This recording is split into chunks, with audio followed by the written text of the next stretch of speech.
Après la sortie du X8 en début d'année, mon test est ici dans le coin, Ecovacs revient déjà avec un nouveau modèle, encore amélioré, le D-Bot X9 Pro Omni. Je vous mets comme d'habitude son prix en description, et s'il y a une promo, je vous l'indiquerai également. On va retrouver sur ce X9 la même technologie de lavage qu'on avait sur le X8, qui est issue des aspirateurs balai laveur Tinco que je teste régulièrement sur ma chaîne, parce que Ecovacs faisant partie du même groupe que Tinco, eh bien les aspirateurs robots Ecovacs bénéficie de tout le savoir-faire de Tinco à ce niveau. Et donc pour ne pas louper non plus mes futurs tests Tinco ou les autres tests Ecovacs, pensez à vous abonner, à cliquer sur la cloche et surtout activer toutes les notifications pour ne rien rater. Et puis un petit like, c'est juste un clic pour vous, mais pour moi ça récompense les dizaines d'heures que je passe à réaliser chaque vidéo. Allez, c'est parti, déballage. Voilà, comme d'habitude chez Ecovacs, c'est vite fait, on a la base, le robot, un guide de démarrage rapide en anglais et en allemand, et puis une notice multilangue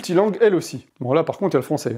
Et comme d'habitude je dirais, il manque le flacon de solution détergente qu'il faudra acheter à part. Je vous mets un lien en description. Je vais d'abord vous donner les caractéristiques et fonctionnalités de ce robot. Ensuite je vous dirai tout au long de cette présentation quelles sont les différences avec l'ancien modèle, le X8. Et ensuite on fera évidemment les différents crash tests habituels. Et on se retrouvera en fin de vidéo et je vous donnerai mon avis positif et négatif sur ce D-Bot X9 Pro Omni. On commence par la base avec les dimensions, une hauteur de 49 cm, une largeur de 34 cm, 24 ici de profondeur en haut de la base et 45 si on compte le bas de la base. Cette base elle est un poil plus compacte que celle du X8, notamment en hauteur où on a 4 cm de moins. On a toujours une grande quantité d'eau propre avec ici ce réservoir de 4 litres, ça c'est comme le X8.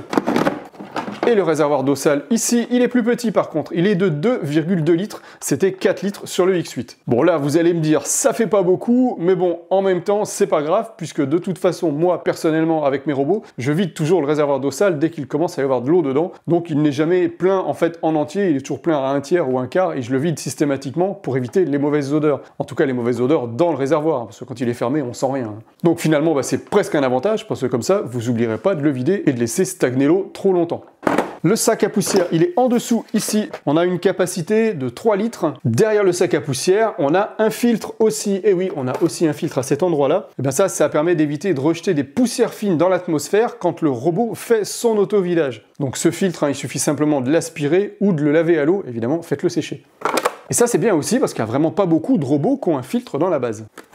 On a sur le côté le nouveau réservoir de détergent qui a une capacité de 330 ml avec un ajout automatique de la solution où ça, évidemment dans la base quand le robot fait son auto-nettoyage, mais aussi dans le réservoir d'eau du robot pour laver vos sols avec du détergent. Et ça c'est bien parce que c'est vraiment pas le cas sur la plupart des robots concurrents. La base, évidemment, elle est là pour faire l'auto-nettoyage également du robot, évidemment, en tout cas du rouleau de nettoyage du robot. Et l'auto-nettoyage se fait à une température de 75 degrés maximum. Oui, j'ai dit maximum parce qu'il y a un mode automatique qui règle automatiquement la température d'eau en fonction du type de pièce qui vient d'être lavée auparavant. Et donc la température, elle s'ajuste automatiquement. 40 degrés pour une chambre, un bureau, un couloir, 55 degrés pour la cuisine, la salle à manger ou la chambre des enfants, et 75 degrés pour les toilettes, pour bien tuer les bactéries. Et il y a aussi un capteur dans la base qui renvoie le robot laver à nouveau la même zone si l'eau de nettoyage est trop sale. Ça aussi, c'est super intelligent. Et puis, quand l'auto-nettoyage est terminé, on a un séchage à l'air chaud à 63 degrés, réglable sur une durée de 2, 3 ou 4 heures. Bien entendu, j'ai mesuré toutes ces températures. On voit ça après le crash test. Le fond de base, il est amovible ici pour faciliter l'entretien. Vous le verrez plus en détail tout à l'heure. Et la seule chose que je pourrais finalement reprocher à cette base, c'est qu'à l'arrière, on n'a pas d'endroit où on peut enrouler le surplus de câbles.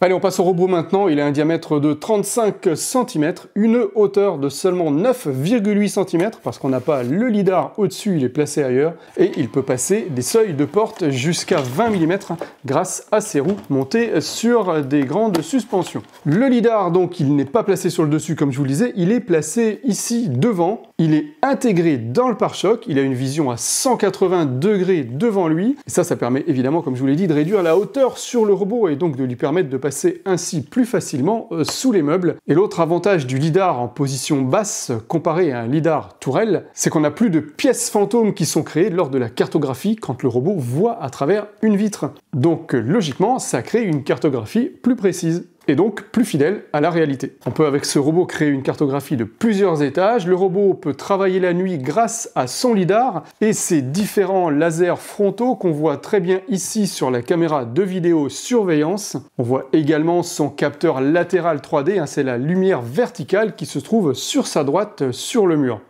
Lorsqu'il nettoie une pièce, il a une stratégie de déplacement intelligente, il sépare automatiquement la pièce en plusieurs petites zones pour faire des parallèles toujours dans le sens de la plus grande longueur, ça c'est super intelligent. Le X9 est équipé d'une caméra avec la technologie AIVI 3D 3.0 pour la détection et la reconnaissance des obstacles, et sa caméra RVB ici permet aussi de détecter les taches et débris solides pour adapter sa stratégie de nettoyage en conséquence. Et puis évidemment, on peut faire de la surveillance aussi avec sa caméra embarquée. Et la nuit, le phare LED s'allume automatiquement, et ça c'est bien, parce que le X8 n'en avait pas, et donc là, c'est un réel progrès avec ce X9. S'il y a une chaussette qui traîne sous un lit, il pourra la voir. Sur le dessus, ici, on a un bouton tactile multifonction. On a sous le capot, ici, un interrupteur général. Pensez bien à le mettre sur 1 quand vous allez recevoir le robot. Oui, ça peut être le piège, évidemment.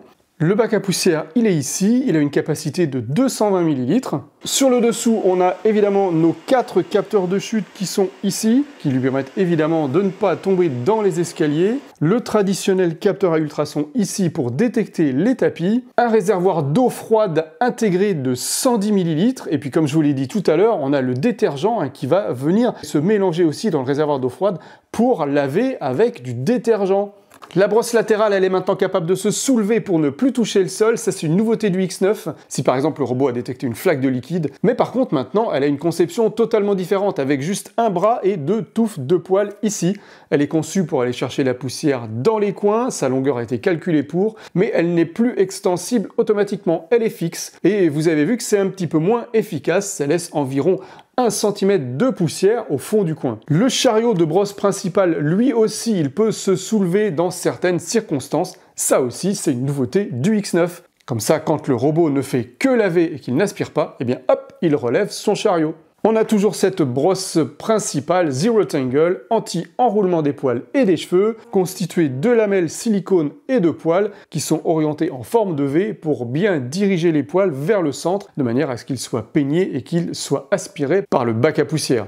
Et donc évidemment, ça évite que les cheveux s'enroulent dans la brosse. Allez, je vous montre ça tout de suite parce que c'est vous. Pour tester le système anti-cheveux, j'ai prévu des cheveux, hein. Ouais, c'est normal. Donc on va prendre les cheveux et puis on va demander au robot d'avaler ses cheveux tout simplement et on va voir s'ils s'enroulent dans la brosse.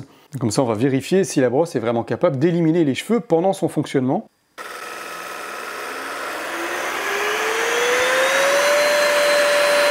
Allez, c'est parti, on va lui donner à manger.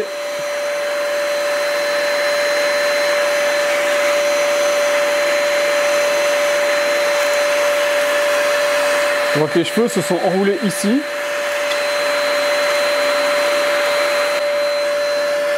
Et on voit qu'ils se rapprochent au fur et à mesure vers le centre.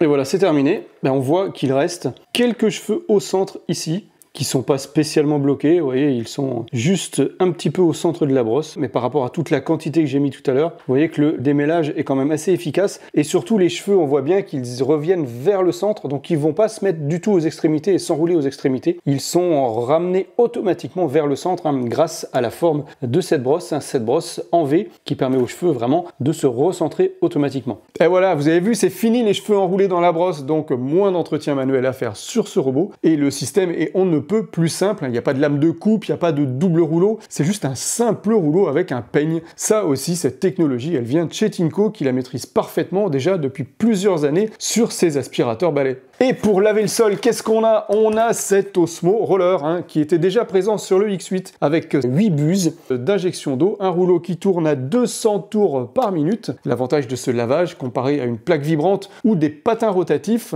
c'est que la surface de contact avec le sol elle est plus faible, c'est juste une ligne donc la force appliquée sur le sol est plus forte, donc ça frotte plus fort. Quand vous voulez enlever une tache sur le sol, vous frottez pas à plat avec la main, mais vous frottez avec le doigt très fort ou même avec l'ongle. Et bien là, c'est le même principe, il y a moins de surface de contact, donc plus de pression pour un meilleur nettoyage. Mais surtout, c'est qu'on a un lavage continu avec de l'eau propre, contrairement aux plaques ou patins rotatifs, dont la saleté reste imprégnée dans les fibres et puis que vous traînez partout chez vous. Là, la saleté, elle va directement dans le bac d'eau sale. Allez, je vous montre le principe tout de suite plus en détail. Je vais maintenant vous montrer le principe de fonctionnement du lavage de l'Osmo Roller. Alors pour sortir l'Osmo Roller, il faut faire un double clic ici sur le bouton. Et ensuite, on appuie sur le petit bouton bleu ici avec le pouce, ce qui nous permet de sortir le rouleau comme ça. Vadrouille à rouleau retiré. Et là, on va voir le principe de fonctionnement. Donc, comment ça se passe? Déjà, dans un premier temps, vous avez de l'eau propre qui va arriver sur le rouleau. Pour ça, cette eau propre, elle arrive grâce à des buses d'injection. Vous voyez, c'est les petits ronds que vous avez ici. On en voit deux ici, on en voit un troisième un petit peu plus loin. Et il y en a comme ça jusqu'au fond. Est-ce que je vais pouvoir les compter? J'en vois 1, 2, 3, 4, 5, 6, 7, 8. Voilà, il y a 8 buses. Donc ces 8 buses, elles vont envoyer de l'eau sur toute la longueur de la brosse. La brosse va se mouiller, la brosse va frotter le sol, récupérer la saleté. Et l'eau sale donc, qui est dans la brosse va être raclée par cette raclette ici métallique qui va récupérer l'eau et la stocker dans le réservoir d'eau sale qui se trouve ici derrière. Le réservoir d'eau sale qui est là, votre eau sale va se retrouver dans ce réservoir ici. Et on a un petit flotteur là qui va détecter si le réservoir est plein. Et quand le réservoir est plein, eh bien, le robot retournera à sa base pour faire un auto-nettoyage et vider le réservoir. Et le vidage du réservoir sur la base se fait par cet orifice qui se trouve ici. Et ici, on a une petite réglette qu'on peut retirer. On a un filtre qui va récupérer ici quelques petites particules solides qui auraient pu être embarquées par le rouleau. Donc vous nettoyez ça de temps en temps sous l'évier, vous rincez ça et puis vous le remettez en place ici. Voilà, c'est tout ce qu'on a à faire comme entretien au niveau de la brosse de lavage, l'Osmo Roller. Vadrouille à rouleau installé. Quand vous avez remis votre rouleau, vous cliquez à nouveau 2 fois sur le bouton. Et donc cet Osmo Roller, il est capable de se décaler sur les côtés, évidemment, pour mieux laver près des plinthes et autour des obstacles, grâce à son capteur latéral 3D qui se trouve du côté droit. Je l'ai perdu, il est où? Il est là. Ce capteur va scruter en permanence le côté droit du robot sur une hauteur de 9,8 cm, à la hauteur du robot. Et grâce à ce capteur, le robot peut contourner très précisément des obstacles et adapter automatiquement le décalage du rouleau de lavage. Et ce rouleau de lavage, lui aussi, il peut se soulever de 10 mm pour passer sur les tapis. Et vous voyez sur l'animation à côté de moi la pression qu'exerce le rouleau sur le sol, ça soulève le robot. Ce X9, il a une puissance d'aspiration de 16 600 pascal. C'est un peu moins que le X8 qui avait 18 000 pascal, mais ce X9, il a un débit d'air beaucoup plus important, 16,3 litres par seconde pour aspirer les plus grosses particules et avoir plus d'efficacité sur le tapis. C'est le BLAST d'Ecovacs qui signifie Boosted Large Airflow Suction Technology. Ah, je prononce bien. On a une commande vocale OKICO qui fonctionne en français, mais on peut aussi utiliser Google Home, Alexa ou Matter. Allez, maintenant on va passer aux différents tests et crash tests, et puis je vous retrouve en fin de vidéo avec les points positifs et négatifs de ce D-Bot X9 Pro Omni. La première chose à faire sera évidemment de faire une cartographie de votre domicile. Lancez la cartographie. Le robot va alors se promener dans toutes les pièces pour découvrir toutes les pièces et donc dessiner la cartographie de tout l'appartement ou de toute la maison. Et il va dans les moindres recoins pour dessiner ça le plus précisément possible. Alors là, une fois la cartographie terminée, on a des petits tutos à l'écran, on vous explique comment naviguer sur la carte, comment la faire pivoter, etc. Donc là, on voit que les pièces sont pas forcément bien séparées. Là, j'ai beaucoup plus de pièces que ça, en fait. Normalement, j'ai un couloir. C'est un peu bizarre la façon dont il a séparé les pièces ici. Ça manque pas mal de précision au niveau de la découpe des pièces. C'est pareil, la pièce orange, ici, j'ai aussi un couloir à gauche, là, qu'il a pas mis sur la carte. Alors, j'ai refait une autre cartographie pour voir s'il allait mieux délimiter les pièces. Donc là, effectivement, il m'a mieux délimité entre la chambre et la salle de bain ici. Maintenant, j'ai quand même le couloir ici. Par contre, il me manque encore un couloir. Il me manque un couloir entre la salle de séjour et puis le reste de la maison. Donc, je vais vous montrer en fait au niveau de la carte. On peut donc rajouter des limites. Donc, je vais diviser la salle de séjour ici. Et en fait, voilà, j'ai un couloir qui se trouve normalement par là, plus ou moins. Alors, le problème, c'est que je peux pas le voir précisément du coup, puisque lui, il l'a pas détecté. Donc, je vais séparer comme ça ici. Mais c'est encore pas totalement mes limites de pièces, ça, hein. J'ai encore d'autres limites, notamment ici, la salle de bain. J'ai aussi, dans la salle de bain, normalement, un mur. D'ailleurs, on le voit, hein, le robot, il a contourné ici. Et je vais pas pouvoir diviser, en fait. Je vais être obligé de diviser comme ça, peut-être, voilà. Et j'ai aussi un autre mur qui se trouve ici. Voilà, et là, par contre, je vais être obligé de fusionner, parce que ça et ça, c'est le couloir. Mais là où c'est compliqué, c'est ici, hein, pour séparer mes pièces. Normalement, entre la partie rose et la partie bleue ici, ben j'ai un mur, hein, j'ai un mur et j'ai même un meuble, donc je devrais voir en fait des hachures. Les hachures, c'est là où le robot ne peut pas aller, et je ne les vois pas, donc j'ai un peu séparé à l'aveugle. C'est vraiment dommage là au niveau de la cartographie, parce que au début elle est bien faite, et c'est après, quand il simplifie la carte, eh bien il crée des pièces, en fait il crée les murs, mais c'est en créant les murs qu'on perd finalement la totalité des pièces, c'est un petit peu dommage. Donc là je vais quand même rediviser cette pièce-là ici.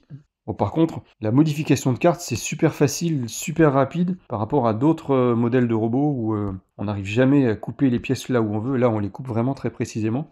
Et puis, ce que je pourrais faire aussi, c'est diviser, hop, ici. Voilà. Et là, j'ai toute ma carte. Par contre, il me manque des murs. Je devrais avoir un mur entre pièce 1 et pièce 4. Et je devrais avoir aussi un mur entre la pièce en jaune et la pièce bleue ici. Normalement, il y a un mur. Et on voit qu'il reconnaît certaines pièces, hein. Il a reconnu la cuisine, hein. C'est vraiment la cuisine. Donc il a dû reconnaître certains meubles, le lave-vaisselle, le four, je sais pas. En tout cas, il a vu que c'était la cuisine. Bon, pour les autres pièces, par contre, il a pas su déterminer ce que c'était en même temps. Bon, ça me dérange pas, moi, je sélectionne à chaque fois les noms des pièces que je veux. Ici, il a trouvé la chambre, parce qu'il y a un lit au milieu. Voilà, donc ça, de ce côté-là, c'était bon. Je vous ai fait une vidéo complète de l'application, vous la retrouverez en description.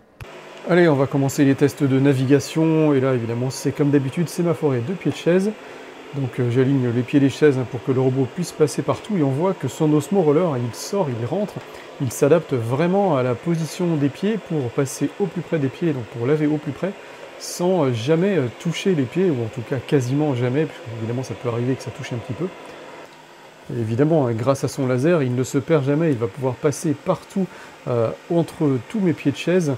On voit sa petite brosse latérale là en action au niveau des pieds de chaise. Et puis quand ça passe pas, des fois il touche un petit peu, vous voyez, il se sert un petit peu de son pare-choc. Et là il contourne donc parfaitement le pied de la chaise, encore une fois. Comme son laser est intégré dans le pare-choc, eh bien il n'a pas de tourelle laser, donc il est vraiment très bas, 9,8 cm de hauteur. Ça lui permet de passer vraiment tout juste sous mon meuble de TV. Le voici qui disparaît sous le meuble. Et quand il est sous un meuble et qu'il ne le voit pas, il allume son phare LED, et comme ça il voit beaucoup mieux. Donc ça c'est très bien, on n'avait pas ça sur le X8, c'est très bien que ça a été rajouté sur le X9 parce que ça manquait vraiment, surtout pour reconnaître les objets, si vous avez une chaussette par exemple sous un lit. Et on a vu tout à l'heure qu'il contournait parfaitement mes pieds de chaise, et bien c'est le cas pour n'importe quel obstacle de n'importe quelle forme. Grâce à son capteur latéral 3D laser, il est capable d'adapter du coup la position de son Osmo Roller très précisément en fonction de l'obstacle qu'il est en train de contourner, quelle que soit sa forme et quelle que soit la complexité de l'obstacle. Comme d'habitude, travail impeccable sur la moquette, on voit les lignes parallèles, il ne reste vraiment plus rien. Donc la technologie Blast, elle a l'air d'être super efficace. Bon là, la moquette est usée, c'est pour ça qu'elle est gondolée. Mais voilà, tout a été parfaitement aspiré, il ne reste plus rien. Alors pour ce crash test sur le tapis au fond, j'ai mis du riz, hein. J'ai mis également de la poudre de biscotte fine, c'est la poudre blanche qu'on voit. J'ai mis de la poussière aussi, j'ai mis des gros morceaux de pain pour tester la technologie Blast du X9. Et puis sur le sol dur ici, j'ai mis la même chose, de la poussière, des gros morceaux de pain, des lentilles, et puis il y a pas mal de cheveux aussi également. Et les lentilles, on va regarder le long de la plinthe à gauche si la nouvelle brosse latérale les récupère correctement ou si elle les éparpille. Alors pour ce test, j'ai sélectionné uniquement cette pièce verte là. On va se mettre en mode aspiration. Et puis là, on va pas rester en standard, on va passer en mode max, hein. On pourrait se mettre évidemment en super puissance, mais là on va rester en mode max. Je mets un nettoyage en profondeur, je vais mettre x2 au cas où ça suffit pas au premier passage. Et je lance l'aspiration. Commence à passer l'aspirateur. Donc le robot commence par faire tous les contours, il commence par faire les bords en premier.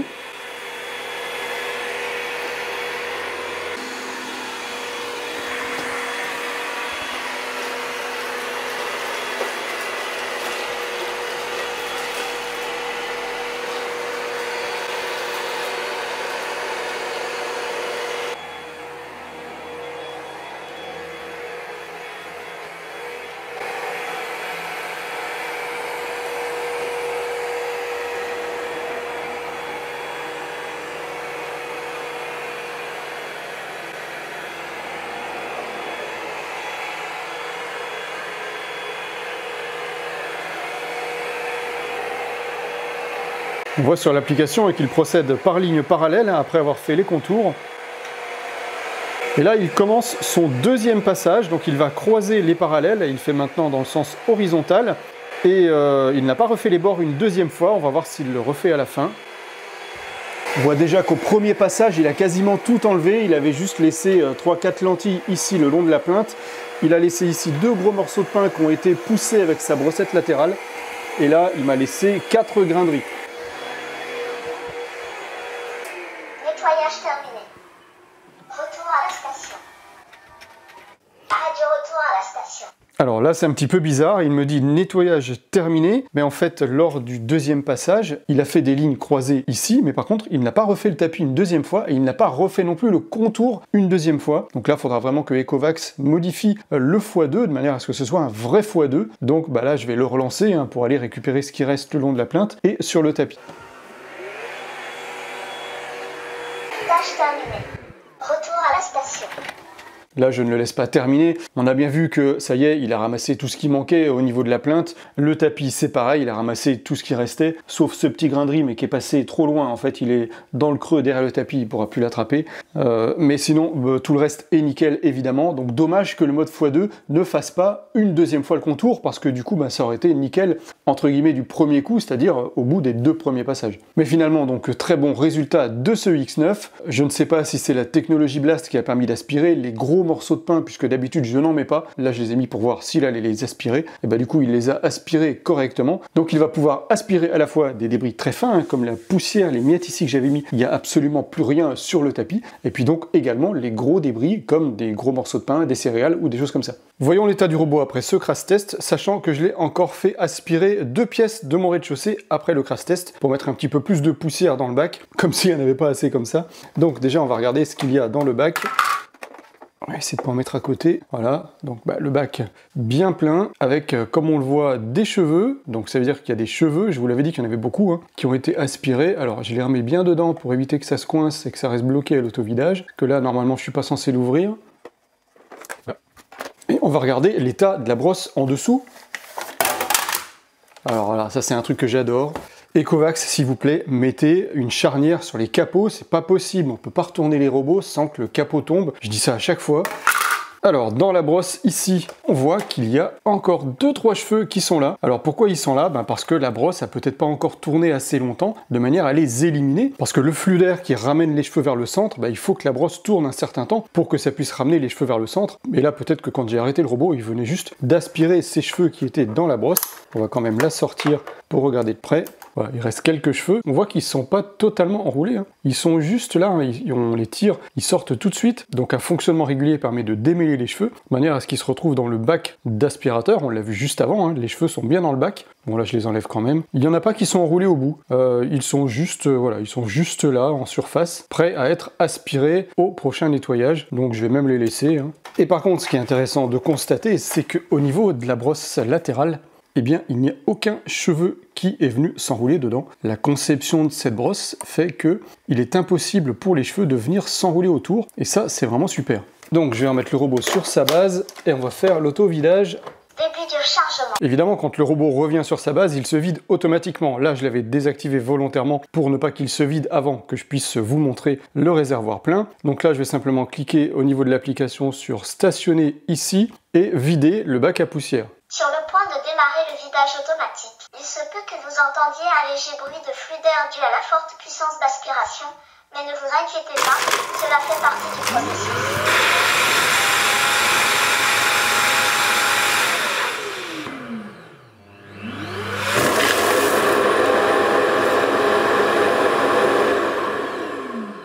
Voilà, c'est terminé. Alors, on a vu que ça a craché un petit peu devant, et je vais vous dire pourquoi. C'est parce que comme je l'ai retourné, le robot, tout à l'heure, il y a une partie du bac à poussière qui est venue descendre au niveau de la brosse ici. Donc, c'est pour ça, voilà, normalement, ça se fait proprement. Pas de souci, je vous rassure. Donc on va regarder ce qui reste dans le bac à poussière. Espérons qu'il est vide. Oui, ça va, il est vide. Bon, en même temps, j'ai rarement eu le cas où il est resté plein, voire même jamais, on va dire. Et alors, on va regarder surtout au niveau du filtre. Est-ce que ce filtre, il est propre ou il est sale? Eh bien, il est relativement propre et ça, c'est grâce à la micro-grille, vous voyez, qui est présente. Et c'est pas le cas sur toutes les marques. Eh bien, je suis bien content qu'Ecovacs continue de mettre cette micro-grille pour empêcher la poussière de venir colmater le filtre EPA qui se trouve juste derrière. Et ce filtre EPA, grâce à la micro-grille, et bien voilà, il reste relativement propre, même s'il y a de la poussière fine, vous voyez, qui arrive quand même à se mettre dedans. Et bien le gros de la poussière ne vient pas colmater le filtre papier. Et ça, c'est vraiment bien. Alors, qu'est-ce qu'on a d'autre à entretenir sur ce robot? Évidemment, à la caméra ici, il faudra passer toujours un petit coup de chiffon ou de petite brosse ici devant pour nettoyer. Nettoyer aussi le capteur de suivi de mur, le capteur latéral ici. C'est lui qui permet à la serpillière latérale de se décaler et ça permet aussi au robot de suivre les murs sans les frotter. Et puis pensez également à nettoyer les capteurs de vide, hein. Ces capteurs ici derrière les petites vitres. Voilà, vous les nettoyez de temps en temps, surtout si vous avez des escaliers chez vous, il y en a 4. Hein. Et le dernier, il est là à côté de la roue. Et puis vous avez ici le capteur à ultrasons pour la détection de tapis. Donc vous soufflez un petit peu dedans si ça commence à trop se salir. Normalement ça se salit pas trop à ce niveau-là. Vérifiez aussi s'il n'y a pas des cheveux qui seront restés coincés dans la roulette ici. Là pour le coup il n'y en a aucun. Savoir que cette roulette elle se démonte, hein, il suffit soit de tirer dessus très fort, ou soit de prendre un petit tournevis pour la faire sauter.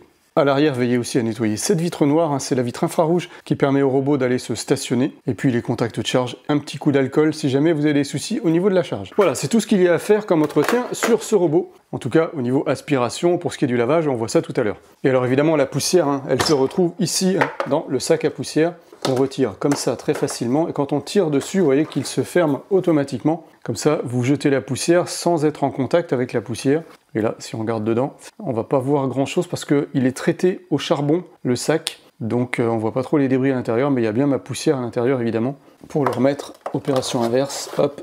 Pour le crash test du lavage, comme d'habitude, j'ai mis du chocolat séché sur le sol, ici en tache très épaisse, ici en tache plus fine, mais le but du jeu c'est d'aller voir jusqu'à quelle distance du mur le robot va pouvoir laver correctement. Pour ça, j'ai donc sélectionné cette zone ici. Au niveau des réglages, j'ai choisi serpillière après aspiration, parce que dans l'application Ecovacs, il n'y a pas lavage uniquement, puisque là on va mouiller le sol, il va y avoir du chocolat mouillé sur le sol, j'ai pas envie de salir la brosse latérale et la brosse principale. Du coup, comme ce X9 est capable de relever sa brosse latérale et sa brosse principale, ça aurait été bien qu'on ait un mode lavage uniquement. Donc là je ne l'ai pas, je vais donc serpillière après aspiration. Donc il va passer une première fois pour aspirer, je ne vous le montrerai pas à l'image. Et la deuxième fois, il va relever sa brosse principale, relever sa brosse latérale et procéder au lavage uniquement du coup. Donc puissance d'aspiration, on s'en moque un peu. Le débit d'eau, je l'ai mis au maximum, hein, puisqu'on a quand même beaucoup de saleté sur le sol. Nettoyage en profondeur, hein, pour qu'il fasse des parallèles très serrés. Et là, quand on choisit serpillière après aspiration, on ne peut pas faire x2. Donc s'il y a besoin de faire un deuxième passage, je le relancerai une deuxième fois.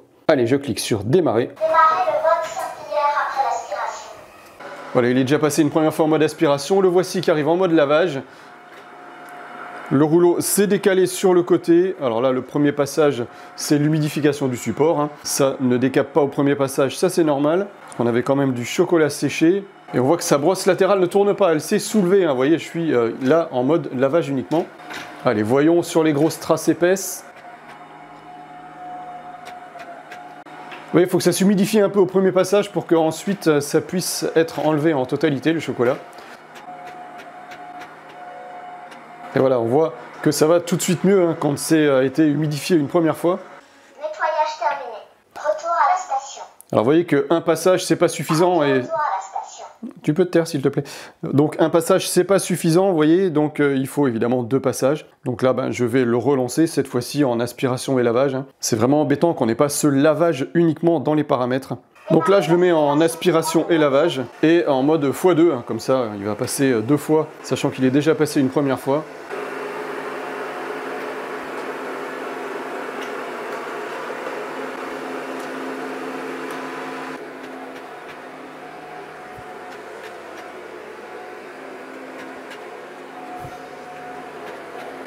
On voit qu'il est vraiment très efficace, hein, pour gratter le sol. Et donc là, maintenant que c'était déjà humide au premier passage, et bien au deuxième passage, tout est parti, hein, quasiment. Et alors là, il fait son 3e passage, hein, du coup, c'est le 2e passage du 2e lancement. Et il le fait donc en croisé maintenant, il fait des lignes horizontales, ce qui va permettre d'enlever la dernière petite tache qu'il reste au sol, au centre, hein, à gauche en haut de l'écran. Tâche terminée. Retour Bon, là je l'arrête puisque de toute façon ça ne va rien changer, hein. Il a déjà complètement nettoyé le centre ici, tout est parfaitement propre, donc au bout de 3 passages, même 2 passages c'était suffisant, hein. Vous avez vu, il restait pas grand chose au 3e passage, surtout vu la quantité que j'avais mis. Par contre au niveau du bord, il reste encore beaucoup de choses parce qu'en fait, là pour l'instant il n'est passé que 2 fois au bord. Parce que quand on lance un mode x2, c'est comme pour l'aspiration, le mode x2 il ne fait x2 que le centre, il fait pas x2 le bord. Ça c'est vraiment dommage, donc je vais le relancer plusieurs fois sur le bord et puis je vous mettrai un compteur à l'écran pour savoir combien de fois il est passé pour arriver à nettoyer correctement ce bord. Voilà, on va se faire un petit bilan. Alors évidemment, au centre, on a vu que c'est parfaitement nettoyé après 2 passages. Évidemment, le bord, c'est problématique, hein, puisque il passe qu'une seule fois sur le bord, on l'a vu. Après, je sais pas combien de passages, j'ai pas compté, je vous mets le chiffre à l'écran. Il reste ici, il reste 1 cm.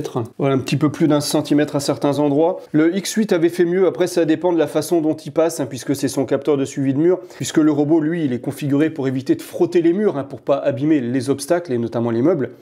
Et donc, il laisse une petite marge un petit peu supplémentaire par rapport à un aspirateur balai que vous auriez vous-même à la main. Donc là, on est à peu près sur 1 cm. Alors, je vais enlever le réservoir d'eau sale pour éviter de le renverser. Et on va regarder sous le robot. D'accord, l'état du rouleau, vous voyez qu'il est un petit peu rosé par le chocolat, mais qu'il a relativement resté propre, hein, par rapport à la quantité de chocolat qu'il y avait sur le sol. Et ça, c'est grâce à l'apport d'eau propre en permanence, hein, qui vient alimenter le rouleau en eau propre. Et l'eau sale est donc réaspirée et stockée dans le réservoir d'eau sale. Et le rouleau, même si j'avais réglé l'humidité au maximum à 50, je trouve qu'il n'est pas spécialement humide. Ce serait peut-être bien de mettre un petit peu plus d'eau sur le rouleau pour qu'il soit encore plus humide, pour augmenter encore plus le pouvoir de nettoyage lorsqu'il y a beaucoup de saleté sur le sol. Mais bon, là, le résultat est quand même convenable. Allez, maintenant on passe à l'auto-nettoyage, on se retrouve vers la base. Alors, on va passer maintenant à l'auto-nettoyage. Donc, mon réservoir d'eau sale, il est là. Dedans, j'ai quoi? J'ai de l'eau sale, voilà, on la voit au fond. Et mon rouleau, qui est un petit peu sale, mais pas énormément, hein, puisque, comme je vous l'ai dit tout à l'heure, il est auto-nettoyé tout au long du lavage. Donc, on va remettre le réservoir d'eau sale.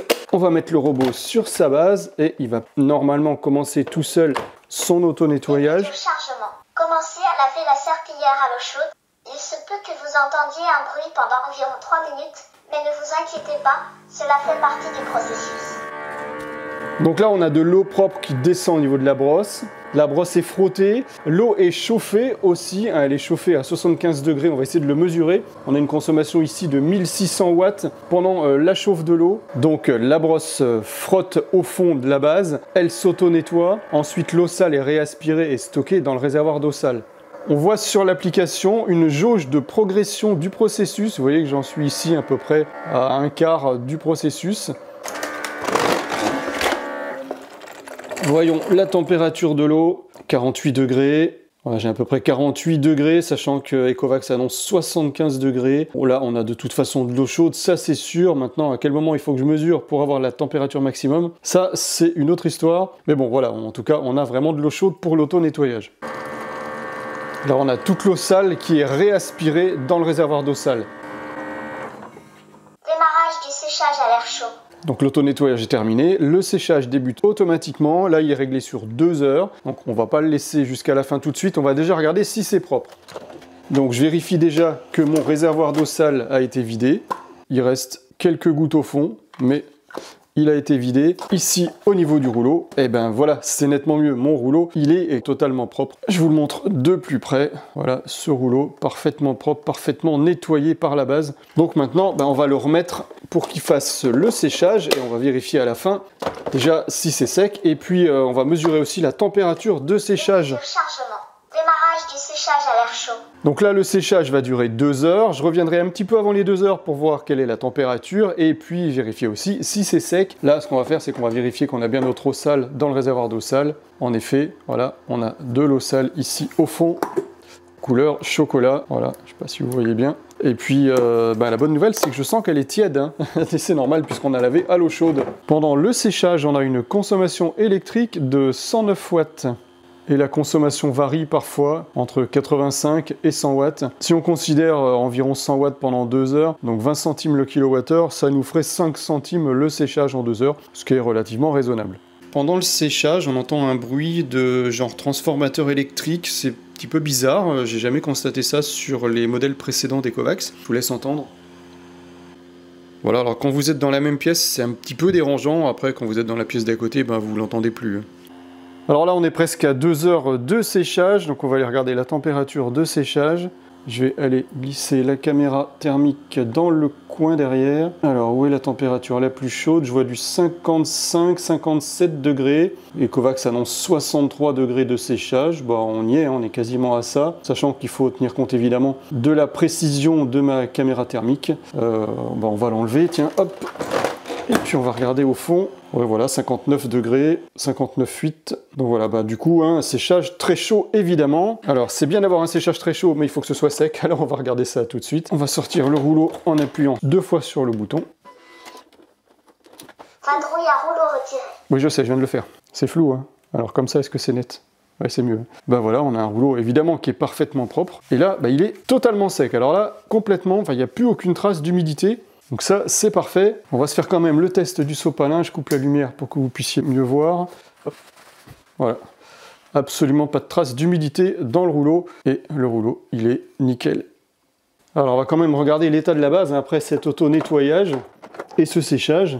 Bah, déjà, on voit qu'après le séchage, il n'y a plus une goutte d'eau dans la base. Alors là, c'est parfait. Même là où est stocké l'eau, là où le tuyau vient aspirer l'eau, bah, c'est totalement sec, c'est totalement propre. Alors il y a juste un cheveu qui est ici, mais sinon, bah, tout le reste est super propre, hein. Bon, en même temps, je l'ai lavé qu'une seule fois. Je pense qu'il y aura un petit entretien quand même à faire au niveau de cette plaque. Donc la rincer peut-être de temps en temps. Bah, en tout cas, là, bah, c'est nickel. Allez, maintenant on va tester la détection d'objets. Donc j'ai mis comme d'habitude, hein, ici une chaussette, une chaussure avec les lacets qui dépassent, un petit objet plus bas que la hauteur du robot, une télécommande, un câble blanc et un câble noir. Notez que je n'enroule pas les câbles sur le sol parce que c'est la vraie vie. Les câbles, quand ils tombent sur le sol, ben, ils ne tombent pas enroulés, hein, comme je vois souvent dans d'autres vidéos. Donc là, c'est la vraie vie. On voit comment le robot se débrouille. Et puis la vraie vie, c'est que des fois, on laisse tomber des stylos. Et ben donc on verra ce qui se passe avec les stylos. Alors je les mets pas pour l'instant, je vais les mettre juste devant son passage, parce que je sais pas encore trop là où il va aller. Allez, c'est parti. Reprise du nettoyage. Alors là, on voit qu'il a contourné la chaussure, mais qu'il l'a touché un petit peu. Pareil pour la chaussette, hein, il l'a touché un petit peu. Il n'arrête pas sa brosse latérale. Là, pareil, il recontourne à nouveau la chaussure et il n'a pas vu le lacet, donc il l'a touché un petit peu avec la brosse latérale. Ça y est, maintenant il arrive du côté des câbles. Le câble blanc, il le contourne parfaitement. On voit qu'il a coupé sa brosse latérale. Vous voyez, elle ne tourne plus. Et maintenant, il va contourner le câble noir. Ben là, c'est parfait aussi. Il prend un petit peu plus de distance. La brosse latérale ne tourne toujours pas. Et voilà, évitement parfait des câbles. Allez, le cube un petit peu sur le côté. C'est vraiment parfait. En plus, il le contourne parfaitement. Et surtout, il l'a contourné sans le toucher à aucun moment. Allez, j'ai mis une télécommande légèrement sur le côté. Waouh, bien, bien, bien, bien. Alors, c'est très rare les robots qui arrivent à éviter cette télécommande.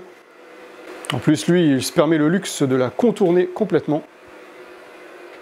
Bon, là, j'ai relancé un cycle parce qu'en fait, il avait gardé en mémoire la position des objets détectés. Vous avez vu comme il range sa brosse latérale quand il approche des câbles. Donc là, attention, c'est plus dur. Un stylo, pour l'instant, je lui mets bien au milieu. Waouh, bien évité. Et là, c'est vraiment exceptionnel. Le seul robot à ma connaissance qui avait réussi ce test, c'est le X8. Et là, forcément, maintenant, c'est le X9. Hein, il est basé sur la même technologie, donc c'est normal. Donc il a bien évité le stylo, ça j'adore. En plus, il le contourne. Allez, on essaie avec un stylo noir et je vais le mettre un petit peu sur le côté. Ah, alors là, cette fois-ci, il ne l'a pas vu. Allez, le stylo au milieu cette fois-ci, le stylo noir. Voyons ce qui se passe. Alors, décidément, il ne veut pas de la couleur noire, c'est incroyable. Je retente avec le stylo rouge. Allez, je retente avec le stylo rouge, il n'y a pas de raison. Apparemment, il arrive mieux avec la couleur rouge, c'est vraiment bizarre. Allez, stylo noir. Bah non, non, non. Alors ça, c'est quand même dingue. Il me semblait que le X8 arrivait à détecter le stylo noir. Bon, lui, il veut rien savoir au niveau du stylo noir. Allez, je retente une dernière fois avec la télécommande. Ça, c'est parfait, la télécommande, ça fonctionne. Alors, bilan de cette détection d'obstacles, on a vu que la chaussure, elle est bien détectée. Par contre, il ne se préoccupe pas des lacets, il vient vraiment contourner très près de la chaussure. La chaussette, il l'a contournée aussi. Les câbles, tous les deux bien détectés, hein, le noir et le blanc. Et il coupe la rotation de sa brosse latérale quand il arrive sur un câble. Ça, c'est vraiment bien, ça évite d'enrouler les câbles. Le cube, qui est évidemment plus bas que sa hauteur à lui, mais lui, de toute façon, il a un laser ici, donc il le voit parfaitement, il le contourne. La télécommande, c'est extrêmement rare qu'un robot aspirateur arrive à me la détecter. détecter, et lui, il y est arrivé 2 fois correctement, ou 3 fois, je sais plus. En tout cas, c'est un sans faute. Le stylo rouge, très bonne détection au niveau du stylo rouge. Par contre, j'ai pas compris, il a absolument pas détecté mon stylo noir. Donc là, il faut croire qu'il se sert de sa caméra pour détecter l'objet. Le X8 que j'ai testé précédemment, il avait détecté ce stylo noir, ou alors j'ai eu de la chance, ce qui peut arriver de temps en temps évidemment. Mais là, en l'occurrence, aujourd'hui, impossible de détecter ce stylo noir. Par contre, pas de souci avec le stylo rouge. Donc c'est quand même une détection très au-dessus de la moyenne pour ce robot, une très très bonne détection d'obstacles, parce que la télécommande et les stylos, en général, ça passe pas. Quand le robot est sur sa base en train de se charger, on a les 3 voyants ici sur le robot qui clignotent, et on a une consommation électrique de 40 watts environ, 43 watts. Et vous pouvez évidemment charger en heure creuse dans l'application. Quand le robot a fini de charger, le voyant s'éteint sur la base et sur le robot, et la consommation en charge n'est que de 1,7 watts, donc moins de 2 watts. Donc il faut vraiment le laisser brancher en permanence, de toute façon, sinon vous allez avoir la batterie du robot qui va se vider totalement, et puis vu la consommation, ça va vous coûter même pas 2 € par an. Donc voilà, laissez-le bien brancher en permanence, n'essayez pas de l'éteindre, ça ne sert à rien. Voilà, vous en savez un peu plus maintenant sur ce D-Bot X9 Pro Omni. Je vous mets son prix dans la description. Vous verrez qu'il est un petit peu plus cher que le X8 Pro. On va donc faire un point rapide sur les principales différences entre le X8 Pro et le X9 Pro. Ce qu'on a en plus sur le X9, c'est ces 3 brosses qui peuvent se soulever automatiquement. La brosse principale, la brosse latérale et le rouleau de lavage. On a le phare LED aussi qu'on n'avait pas sur le X8. On a la technologie Blast avec un plus grand débit d'air. Ça, c'est idéal quand vous avez des tapis ou des moquettes. Et puis, ce qu'on a en moins par contre sur le X9 par rapport au X8, c'est une puissance d'aspiration un petit peu plus faible, mais compensée par ce fameux plus grand débit d'air. Un réservoir d'eau sale dans la base plus petit. Une brosse latérale qui n'est plus extensible automatiquement. Voilà, ce sont les principales différences. Donc pour les points négatifs, qu'est-ce qu'on a? Eh bien, on a cette nouvelle brosse latérale qui maintenant est fixe et va donc nettoyer un petit peu moins en profondeur dans les coins. De ce côté-là, c'est une régression par rapport au X8, mais la nouveauté, c'est que maintenant, elle peut se soulever automatiquement pour ne plus toucher le sol si besoin. Autre point négatif, on n'a toujours pas de flacon de solution qui est fourni, il faudra l'acheter à part, je vous mets un lien dans la description. Côté application, j'ai trouvé la cartographie automatique pas très performante, il me manquait des murs et puis les pièces n'ont pas été bien séparées, j'ai donc dû ajuster tout ça manuellement dans la cartographie. Ensuite, ce que je regrette, c'est qu'on n'a pas de mode lavage uniquement, j'espère que Ecovacs va le rajouter parce que c'est juste une mise à jour logicielle qui est vraiment très simple à faire. On a juste le mode aspiration avec serpillière et le mode serpillière après aspiration. Voilà, donc il manque le 4e mode qui serait la serpillière uniquement. Et puis j'ai constaté aussi un bruit pendant le séchage qui est un peu fort quand on est à côté du robot. Je me souviens plus si c'était pareil sur le X8. Bon, personnellement, ça m'a un petit peu dérangé, mais bon, dès que vous vous éloignez et que vous quittez la pièce, vous l'entendez plus. Bon, je vous rassure, évidemment, il n'y a pas que des points négatifs, et loin de là. Voici donc les points positifs, notamment ce lavage à l'eau chaude dans la base à 75 degrés, même si j'ai pas mesuré précisément cette température, l'eau, elle est vraiment chaude, donc ça permet vraiment de bien éliminer les bactéries. Le séchage total du rouleau en 2 heures seulement, ça c'est vraiment rapide, et pour moi je crois que c'est le meilleur robot, toutes marques confondues à ce niveau, surtout que le rouleau ressort totalement sec après 2 heures. Donc là vous êtes sûr de ne pas avoir de mauvaises odeurs. La brosse Zero Tangle, ça aussi j'adore, une conception minimaliste, super efficace, les cheveux ne restent pas enroulés dans la brosse ni aux extrémités. Très efficace aussi, c'est la détection d'obstacles, même si le test a été un petit peu moins bon qu'avec le X8, vous avez vu tout à l'heure pourquoi. Si vous n'avez pas vu, hop, c'est le moment de revenir en arrière. Donc c'est pour moi actuellement la meilleure détection de tous les robots aspirateurs que j'ai testés. La technologie Blast avec son flux d'air plus important, difficile pour moi de mesurer avec précision si c'est mieux que le X8, mais en tout cas il s'en est sorti brillamment lors du crash test. Et puis évidemment, le principal atout du X9, c'est l'Osmo Roller ici, issu de la technologie des balais laveurs Tinko, avec son réservoir d'eau sale pour avoir un rouleau toujours propre tout au long du nettoyage et ne pas frotter le sol de la maison avec une serpillière déjà sale, et ça j'adore. L'ajout de détergent dans le réservoir d'eau du robot pour laver les sols avec du détergent, ça c'est génial aussi. Donc l'Osmo Roller plus le détergent dans ce robot, ça c'est ce qui va donner un gros avantage à Ecovacs par rapport aux autres robots concurrents. Et des robots, j'en ai testé pas mal, je vous mets ici tous les tests que j'ai faits et je vous mets de l'autre côté tous mes tests Ecovacs, cliquez ici ou cliquez là et on se retrouve là-bas tout de suite.